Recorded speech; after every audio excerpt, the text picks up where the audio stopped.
নমস্কার বন্ধুরা, নীলির রান্নাঘরে সবাইকে অনেক অনেক স্বাগত। বন্ধুরা, আজ আমি শেয়ার করতে চলেছি খুব সুস্বাদু মুখরোচক টমেটো চাটনির একটি রেসিপি। তো বন্ধুরা, আশা করছি খুবই ভালো হবে। আপনারা স্কিপ না করে পুরো ভিডিওটি দেখতে থাকুন। তো বন্ধুরা, আমি কড়াইটা বসিয়ে দিয়েছি উনুনের মধ্যে। কড়াইয়ের মধ্যে দিয়ে দিচ্ছি সাদা তেল পরিমাণ মতো, 5 ফোড়ন পরিমাণ মতো, 2টো তেজপাতা। খুব ভালো একটা গন্ধ বেরিয়ে গেছে। এবার দিয়ে দিচ্ছি আমি আদা বাটা পরিমাণ মতো। আদা 5 ফোড়ন খুব ভালো করে ভেজে নিয়েছি। এবার দিয়ে দিচ্ছি কেটে রাখা টমেটোর মধ্যে দিয়ে দিচ্ছি হলুদ গুঁড়ো, নুন পরিমাণ মতো। এবারে আমি খুব ভালো করে নাড়াচাড়া করে টমেটো গলিয়ে নেব। এবার আমি দিয়ে দিচ্ছি কাঁচা লঙ্কা চেরা 2টো।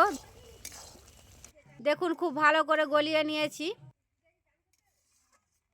দিয়ে দিচ্ছি পরিমাণ মতো চিনি।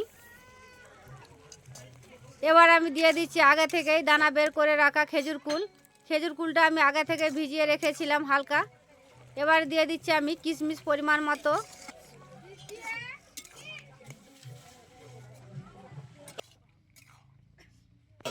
দিয়ে দিচ্ছি স্বাদ মতো নুন।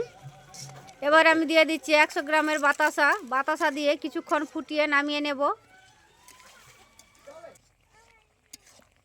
তো বন্ধুরা, দেখে বুঝতে পেরেছেন কতটা সুন্দর হয়েছে। একদম চিটচিটে করে নামিয়ে নিয়েছি। দেখুন, একদম রেডি সুস্বাদু চাটনির এই রেসিপিটা। বন্ধুরা, আজকের এই রেসিপি যদি আপনাদের ভালো লাগে অবশ্যই লাইক কমেন্ট শেয়ার করবেন এবং আমার পাশে থাকবেন। এবং আপনারাও ভালো থাকবেন। দেখা হচ্ছে অন্য কোনো রেসিপিতে।